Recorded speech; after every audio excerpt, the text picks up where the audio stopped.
নমস্কার। আজকের ভিডিওর বিষয়টা তোমরা থাম্বনেল দেখে বুঝতে পেরেছো। আগামীকাল থেকেই আরআরবি ক্লার্কের প্রিলিমিনারি এক্সামিনেশন শুরু হতে চলেছে। তো তার আগে আরআরবি ক্লার্ক নিয়ে কিছু কথা বলবো, যেটা তোমাদের জানা খুব জরুরি। তো চলো আজকের ভিডিওতে সেসব নিয়ে আমরা আলোচনা করি। তো যারা চ্যানেলে নতুন তারা অবশ্যই চ্যানেলটিকে সাবস্ক্রাইব করে দিও। ভিডিও ভালো লাগলে অবশ্যই একটা লাইক করে দিও। শুধু একটাই অনুরোধ থাকবে, ভিডিওটা শেষ পর্যন্ত তোমরা দেখবে।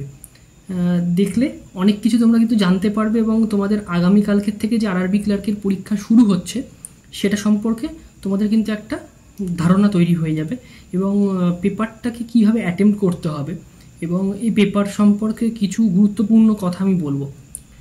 প্রথমে বলে রাখি, আরআরবি ক্লার্কের পরীক্ষার প্রশ্ন সাধারণত অনেকটাই সহজ হয় আরআরবি পিও বা অন্যান্য যে সকল পরীক্ষাগুলো হয় তার তুলনায়। তবে আরআরবি ক্লার্কের যে বিষয়টা তোমায় মাথায় রাখতে হবে সেটা হচ্ছে অ্যাকিউরেসি আর স্পিড। ঠিক আছে, প্রথমেই সাধারণভাবে যদি তোমার রিজনিং সেকশন আসে, তো এক্ষেত্রেও রিজনিংয়ে আরআরবি পিওর মধ্যে 25 মিনিট সময় থাকবে, তোমায় 40টা প্রশ্ন করতে হবে। তো এখানে তোমায় 25 মিনিটের মধ্যে তোমায় 40টা প্রশ্নের কিন্তু উত্তর করতে হবে। ঠিক আছে, তো তুমি সেইভাবে প্রিপারেশন তোমার হয়েছে আমি আশা রাখি। তোমাদের প্রিপারেশনটা যেন সেরকম লেভেলেই হয়ে গেছে। তোমরা এতদিন ধরে পড়াশোনা করছো, এতদিন ধরে পরিশ্রম করছো, তো তোমাদের সেই জায়গাটা তৈরি হয়ে গেছে। আরআরবি ক্লার্কে সাধারণভাবে যে কটা পাজেল থাকবে, ঠিক আছে, সেগুলো সহজই থাকবে। একটু পড়ার সময় যে মানে পয়েন্টগুলো দেওয়া থাকবে পাজেলের ক্ষেত্রে, সেগুলোর দিকটা একটু বিশেষভাবে নজর দেবে।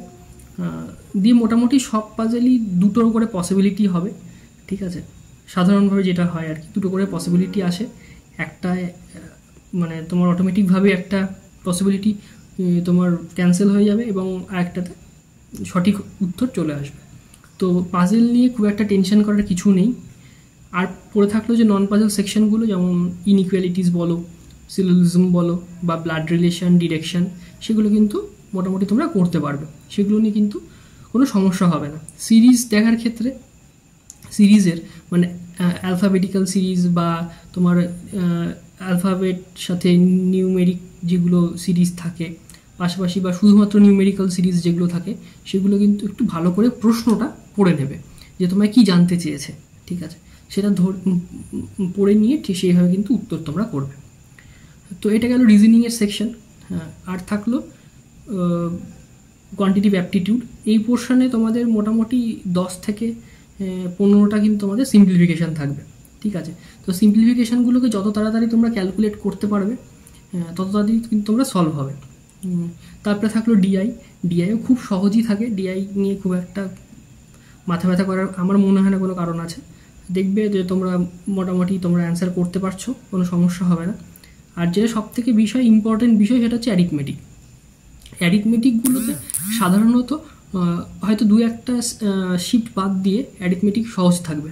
ঠিক আছে, অ্যারিথমেটিকের যে সকল চ্যাপ্টারগুলো আছে, যেমন প্রফিট অ্যান্ড লস বলো, তারপরে পার্সেন্টেজ, ঠিক আছে, তারপরে তোমার time and work, time and distance, ঠিক আছে, স্পিড, টাইম অ্যান্ড ডিস্টেন্স আর কি অ্যাকচুয়ালি, বা দু একটা হয়তো তোমার মেনসুরেশন থেকেও প্রশ্ন থাকবে।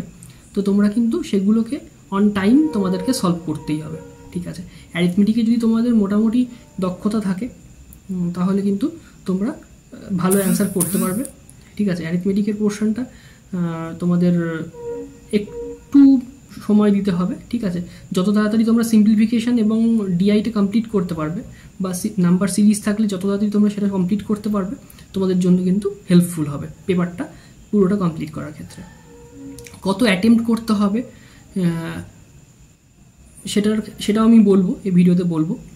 তো মোটামুটি তোমরা যদি হাই কাট অফ যায় এরকম স্টেট থেকে অ্যাপ্লাই করে থাকো, ঠিক আছে, মোটামুটি যারা ওয়েস্ট বেঙ্গল থেকে পরীক্ষা দিচ্ছ তারা 74+ কিন্তু তোমায় অ্যাটেম্প্ট করতে হবে। ঠিক আছে, আমি বলবো না যে একদম এই অ্যাটেম্প্টটা ধরে নিয়ে তুমি পরীক্ষার হলে যাও, ঠিক আছে, তাহলে তোমার উপর প্রেশার কাজ করবে, কিন্তু তোমায় মোটামুটি এরকম অ্যাটেম্প্ট কিন্তু করতে হবে। কারণ তোমার তাহলে কাট অফের কাছাকাছি যাবে। ঠিক আছে, কাট অফটা কিন্তু ক্লিয়ারও হয়ে যাবে। তো এই আরআরবি ক্লার্কের মেন হচ্ছে তোমার ফোকাস রাখতে হবে তোমার অ্যাকিউরেসি এবং কত বেশি অ্যাটেম্প্ট করতে পারছো, কারণ এখানে কম্পিটিশানটা খুব টাফ হয় আমি বলবো। কারণ হচ্ছে যেটা সত্যি ঘটনা, সেটা হচ্ছে যে তোমার কাট অফটা সাধারণভাবেই হাই থাকে, ঠিক আছে। তুমি যদি অন্য স্টেট থেকে অ্যাপ্লাই করো, মানে তুমি ওয়েস্ট বেঙ্গল স্টুডেন্ট হয়ে যদি তুমি অন্য স্টেট থেকে অ্যাপ্লাই করো, সেক্ষেত্রে তোমায় দেখতে হবে যে সেই স্টেটে কীরকম কাট অফ গেছে, সেটা কিন্তু তোমার রাখতে হবে। আমার যেটা মনে হয়েছে যে আরআরবি ক্লার্কের যেহেতু কম্পিটিশনটা হাই থাকে, সেকশনাল টাইমটা খুব একটা ফ্যাক্টর হয়তো হবে না, ঠিক আছে।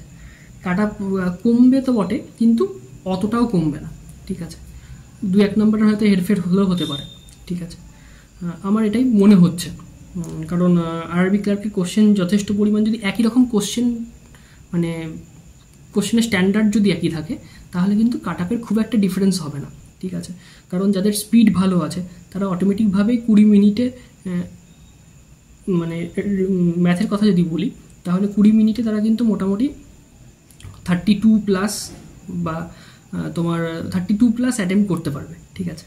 আর যাদের যেহেতু রিজনিংয়ে 25 মিনিট সময় থাকছে, সেক্ষেত্রে কিন্তু তোমার রিজনিংয়ে 25 মিনিটে 40টা প্রশ্ন করা আরআরবি ক্লার্ক লেভেলের কোশ্চেনে কিন্তু খুব একটা বড় ফ্যাক্টর নয়। যাদের স্পিড আছে তারা কিন্তু অটোমেটিক্যালি কিন্তু করতে পারবে, ঠিক আছে।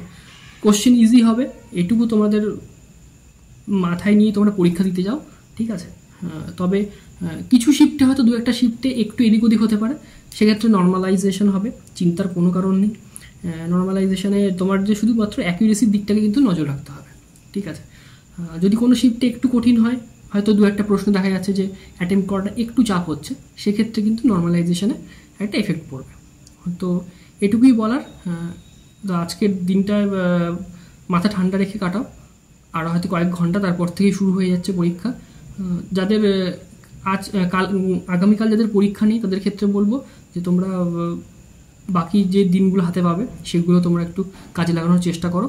আর এই সময়টাতে আমি বারবার বলেছি, যেগুলো স্পিড ইমপ্রুভ করতে পারে এরকম জিনিসগুলো কিন্তু তোমরা করতে পারো। যেমন তোমরা টেবিলটাকে একটু ভালো করে দেখে নিতে পারো, মানে মাল্টিপ্লিকেশন টেবিল বা স্কোয়ার কিউবের যদি কোনো রকম তোমরা রেডি করে থাকো, তাহলে সেগুলো একটু দেখে নাও। তারপরে পার্সেন্টেজ থেকে ফ্র্যাকশানে কনভার্সন, এগুলো একটু দেখে নাও। এখান থেকে কিন্তু এরকম প্রশ্ন কিন্তু আসবে, ঠিক আছে। তো এটুকুই বলার। তো ভালো করে পরীক্ষা দাও, ভালো হবে সবার পরীক্ষা, সবাই সবার বেস্টটা দেওয়ার চেষ্টা করবে, ঠিক আছে। সবাইকে বেস্ট অফ লাক, সবার ভালো হবে এটুকু বলবো। তো আজকের ভিডিওটা এই পর্যন্তই, দেখা হচ্ছে নেক্সট ভিডিওতে। টাটা।